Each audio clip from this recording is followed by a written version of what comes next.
Floating in the sea ring of Saturn, in a blast radius extending almost as far as the Cassini Gap, exists the Dreadnought. Thrown to Oryx, the Taken King, his ship is unassuming in shape but terrifying in measure. Sitting at nearly 20 times the size of the Death Star, this behemoth will be the setting for this story, but beforehand, it is the catalyst for one of the worst tragedies seen in the Destinyverse. Upon entering our solar system, the Awoken, led by Queen Marasov, attacked Oryx and his fleet, and in just a single blow, Oryx wiped out both armies instantly. This was the first move of the Taken War, Oryx's plan to take revenge on the Guardians who slayed his son. And on September 18th, 2015, we returned back to reality to see 6 Guardians enter Oryx's domain and permanently end his threat to Earth. Nearly 8.5 years later, another team of 6 new Guardians take the same voyage that Cathalion, Chironian, Rebelese did, though this one is a very different route. This is not only the story of what happens to that team, not only what preceded this moment, not the hundreds of thousands of people who have their own footprint, as minuscule as it may be, but those who wrote a chapter in the long story that is King's Fall's fastest completion. The third raid ever released in Destiny, and easily the one demanding the most well-rounded skill set, such as standing on plates. Some of the greatest talents the game has ever known have placed their name in the lengthy history of this raid. This is not the first video of its kind, not the first documentation of a record progression in a speedrunning category, not even the first one for Destiny. This is, however, likely the last time Destiny 1 will see a documentary like this one. While I personally believe it's unfortunate to be the case, large creators like Summoning Salt and organizations like GDQ have shown little interest in 6-man Destiny runs. Bigger Destiny creators have demonstrated little knowledge of the advancements Destiny 1 has made, and they're busy complaining about D2 anyway. It should also be mentioned that King's Fall, in terms of storytelling purposes and variety of gameplay, is simply better to showcase compared to the other raids. We as a community could discuss Vault of Glass and its insane variety of transitions between encounters. We could talk about how Crota has drastically changed his raid and has some of the largest skips in the game. We could go and correct Evanef's terrible Wrath record progression. But I think you'll come to find that King's Fall is a hybrid of all of these things in the best way.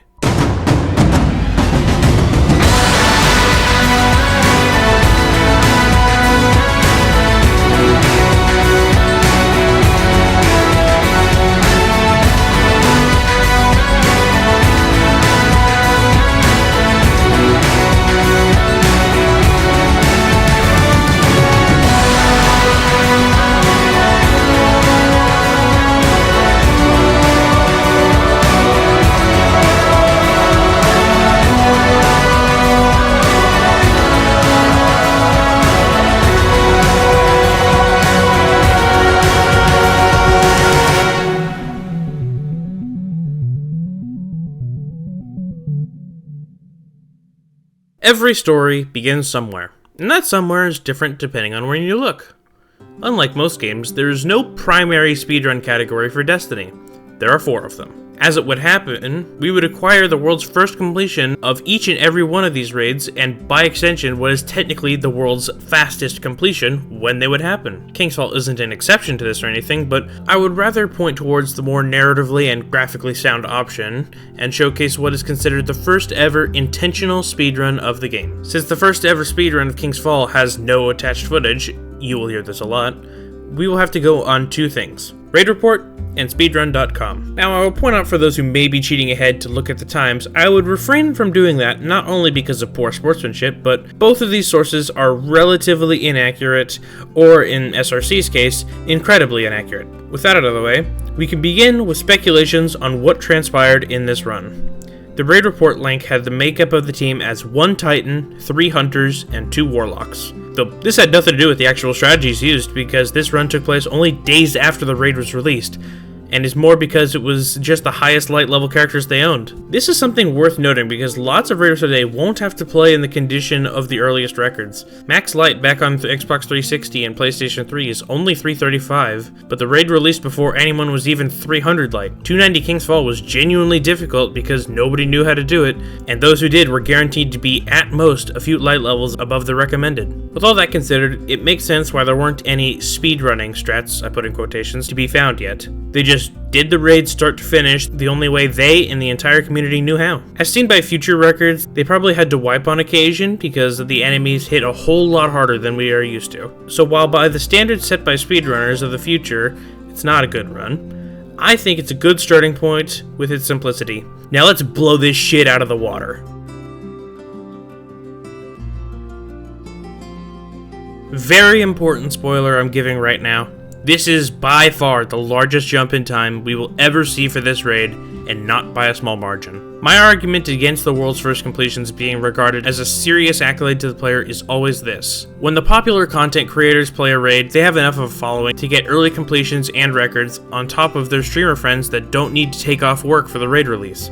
When the actually talented raiders like Redeem Clan get their hands on even a partially understood raid, this is what happens. An 11-minute improvement is something you see in blindfolded speedruns, or speedruns that take 4+ hours to finish. You never see this in a run already under 45 minutes. How does this happen? Thankfully, we have the footage to go to. Despite this only being the second world record, this is already the first instance of no wipes across the entire run. This won't be a feat necessary to replicate or surpass the runs, at least not unintentional wipes. When viewing this record encounter by encounter, we can see insight in what the strategies were at the time. This will also be a segment in part for teaching roughly how the raid itself works. I know that bores the majority of people who already know how to do everything, but let's throw a bone to the people who aren't the target audience for this channel. Thank you for your patience.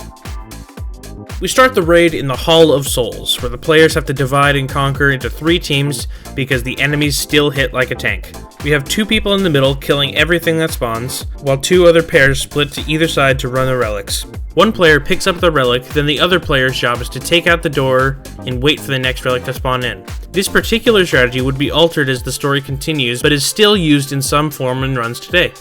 Once 6 relics have been slammed, they enter the portal to the ship's encounter. The only way to get across is to follow the ship pattern by jumping on the individual ships as they pass to get to the end. From there, 2 players stand and defend the plates while 1 person goes ahead and hits the next checkpoint to pull the team to the end. Totems is the exact same strat we're used to doing in all our LFGs. Players go back and forth between their respective sides and middle, depositing their Deathsinger's power to open the door to the next area.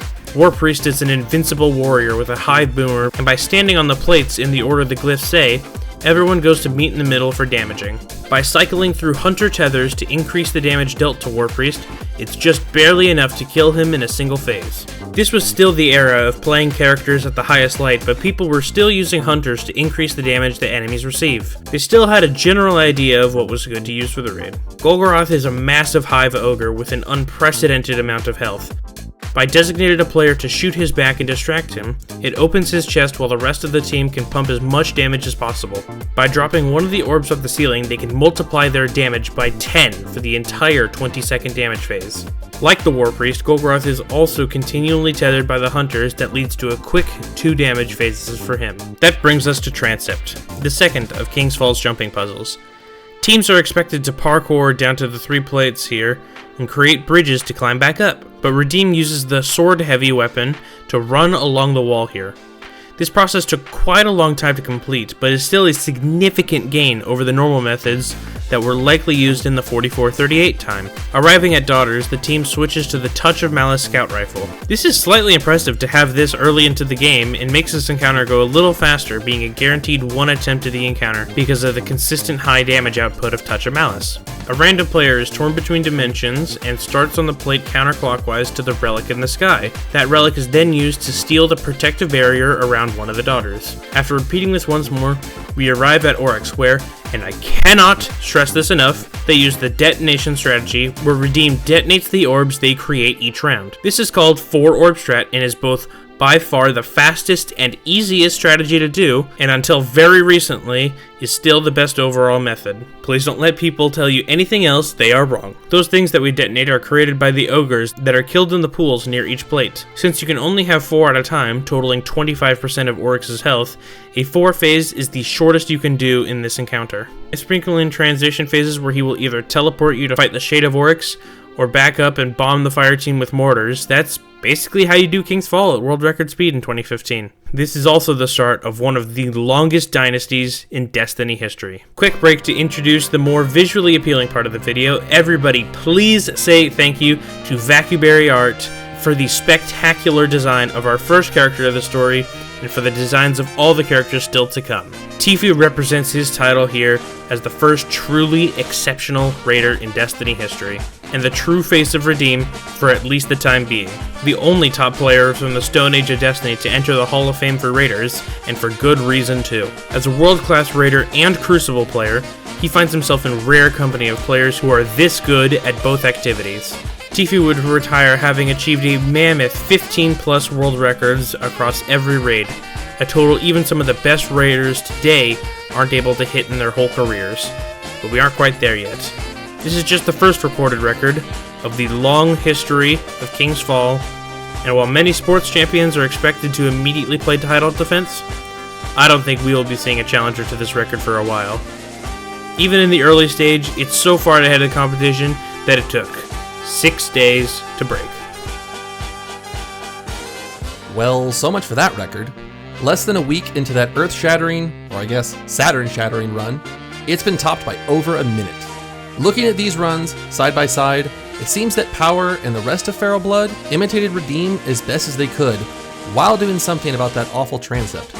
Instead of having the entire team go through and up to Daughters, everybody but Venture left to orbit and allowed him to very quickly sun charge through. This isn't against the rules, as anyone who has done Wrath speedruns can attest to, but what they did next here is, under current rules, players cannot join the fire team at a wipe screen, because during wipe screens, the in-game timer that we use to determine these records is paused. This wasn't the rule at the time, however, and as such, it is allowed to remain as a record in 2015. But worth noting the lengths that they need to go to in order to beat Redeem. However, this record is a challenge to Redeem to beat them. Now, this record is still a completely standard playthrough of King's Fall. We won't expect another 11-minute annihilation from Redeem, but they will definitely have to see what they do and how long it takes for them to respond. 2 days later, Redeem shows that they won't go without a fight. A 1-minute improvement that is the sort of inverse to Feral's no major strategy improvements, just the fixed version of Transept and better execution across the board. This isn't exactly a terribly important record for historical purposes, but it's the next record that shows the first example of true speedrunning tech. The second improvement starts off with a typical relics, but Ships has now turned into one of the biggest single encounter time saves in the game. Swordflame, by alternating bumper and trigger inputs with Titan lifts and Garrison inputs, players are now only able to stay in the air for an amount of time equal to the ammo supply you have, but bypass the entirety of the ship's puzzle. Landing on the ledge here passes over the trigger to spawn in the doors, so now only one player is needed to make it over, and of course, that's what we see Tfue do here. Completely take his team to totems alone for a major save over their previous record. Additional improvements primarily come in the form of characters being able to do enough damage now to make Golgoroth one phase possible, saving over 30 seconds over previous 2-phase records. Though we cannot skip over everyone killing themselves at the second pillar in Golgoroth Cellar, we didn't have a great understanding of spawns and respawn points quite yet, but this is a tech that is still used in runs today. Redeem now has such a lead that they can afford to go through Transept as a team. They quickly complete Daughters and Orcs as intended, and boom, we have a new record. Now this run is different from any other, and the reason is not just because of the new techniques and saves, but because this raid was completed on hard mode. Yeah, in an era where being max light was very uncommon, and after only just getting to the point where we can run characters for strategy instead of light, we have decided to run any % King's Fall in hard mode. And I'm going to spoil another thing and say this won't be the last time it happens either. The thought process for Redeem is one of the two things I can assume. They either wanted to do a 2 birds 1 stone thing and take back 310 and any % at the time, or the other reason I can justify in my head is that the old heads genuinely think you should play the top difficulty for any % speedrunning. And so the only category top players would run would be the hardest one. We'll go over exactly how idiotic this thought press is, thanks to a little insider knowledge. Looking at the current time and pace, in which we have been reducing the record by about a minute each time, and that would put us on pace for about a sub-30 King's Fall record. Redeem will be a favorite for sure, but Feral showed interest in keeping a competitive rivalry going, so it could absolutely be them. Or since we're in the era before Destiny 2, we could absolutely get a third team together to run a standard King's Fall. And third party, it is.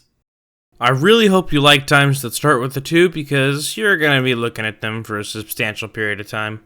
This record came from PlayStation, not the Redeem guys on Xbox. It wasn't Feral Blood either. This record came from a new group called The Notes.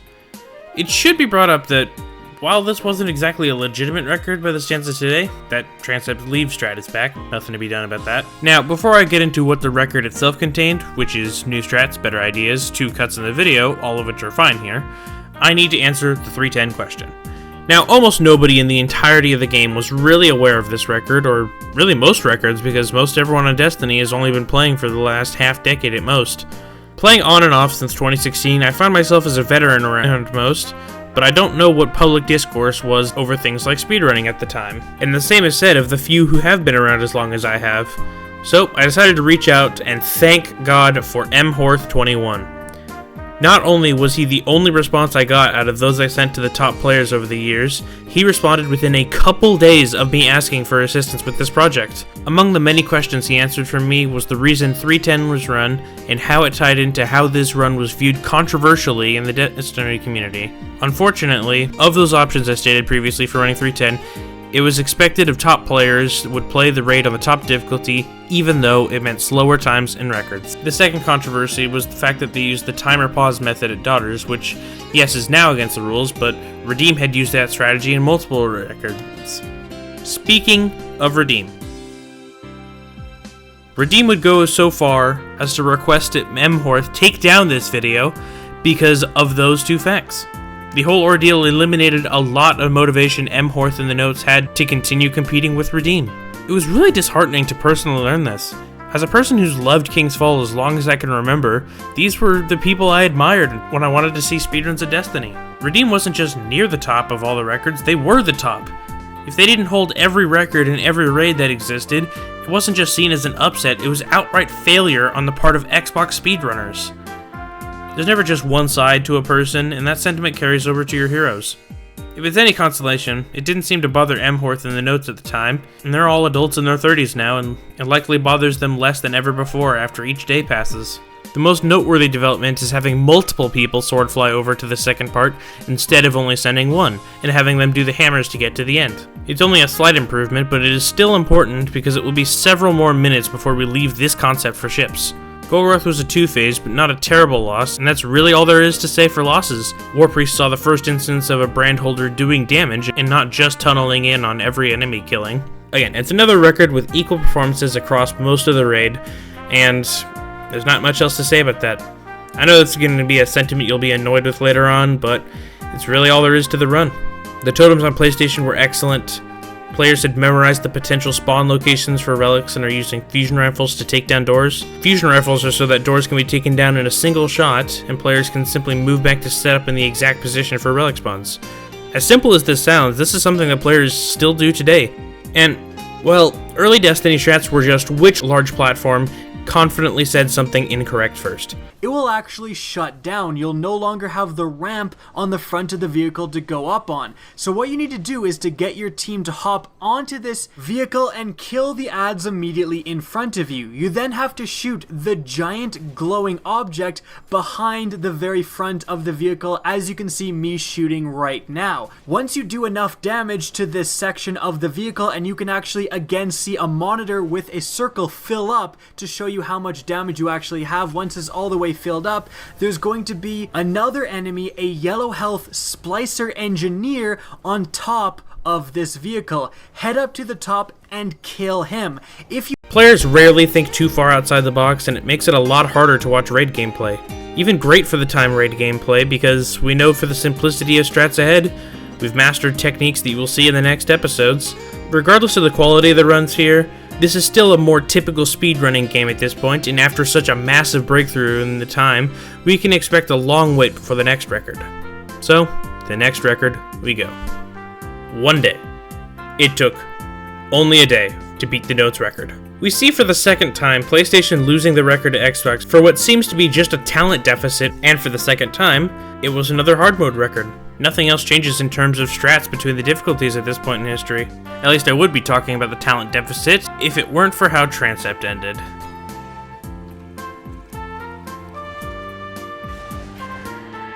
Alright, that's only like 30 seconds wasted in restraint.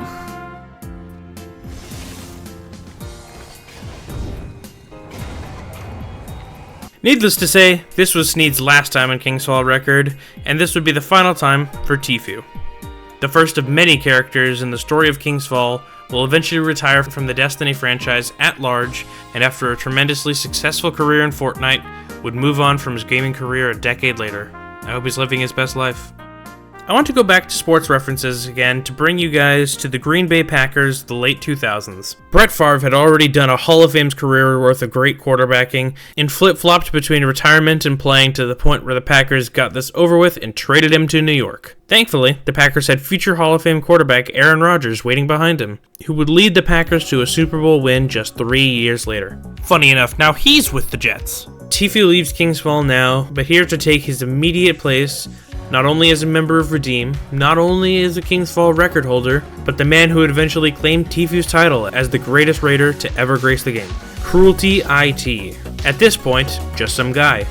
But as I'm writing this now, there are almost no humans on Earth who are more accomplished as a raider than Cruelty IT. Thus, we are still in the some guy territory, and now it's time to see what an early career Cruelty can do.